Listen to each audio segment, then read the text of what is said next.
કાંકરા તાલુકાના વડામાં શ્રી ઢટોસણા હનુમાનજી મહારાજના મંદિરે શ્રી વિગ્રહ અનાવરણ હવન યજ્ઞ યોજાયો।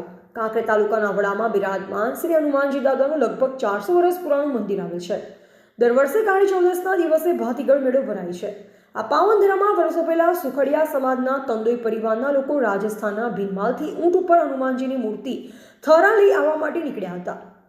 ત્યારે વડા ખાતે વિસામો ખાધા બાદ રોકાયા હતા અને વિસામો ખાધા બાદ મૂર્તિ લઈ થરા જવા માટેની તૈયારી કરવા હનુમાનજીની મૂર્તિ ઉપાડી ઊંટ ઉપર મૂકવાનો પ્રયત્ન કર્યો, પરંતુ હનુમાનજીની મૂર્તિ ત્યાંથી ઉચકી ન શકાય। પરિણામે હનુમાનજી દાદાનું મંદિર નિજ સ્થળે બનાવી દાદાની સ્થાપના કરી નાનું મંદિર બનાવેલ। અત્યારે ભવ્યાતિ ભવ્ય મંદિર નિર્માણ પામ્યું છે અને શ્રી ઢટોસણા ધામ તરીકે વિખ્યાત બન્યું છે। આ પાવન ધરામાં દાદાના ભક્તોને સમસ્ત વડા ગ્રામજનોના આનંદ સાથે દાદાના મૂળ રૂપના દર્શનની મંગળ વેળાએ શ્રી વિગ્રહ અનાવરણ યજ્ઞ આજરોજ તારીખ 25/12/2024 બુધવારના રોજ સવારે દાદાના 10 જેટલા સજોડે ભક્તોના યજમાન પદે આચાર્ય શાસ્ત્રી ડોક્ટર અનિલભાઈ જોશી, ઉપેન્દ્રભાઈ જોશી, ભરતભાઈ જોશી, પૂજારી પ્રકાશભાઈ સાધુના મુખારવિંદે શાસ્ત્રોક્ત વિધિ વિધાનથી મંત્રચાર સાથે યજ્ઞ યોજાયો।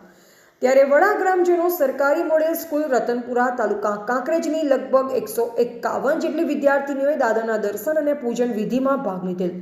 સૌ સેવકગણે આખો દિવસ દાદાના ગુણગાન ગાઈ ધન્યતા અનુભવેલ એમ દાદાના પરમ ઉપાસક શૈલેષભાઈ રાવળદેવે જણાવ્યું છે।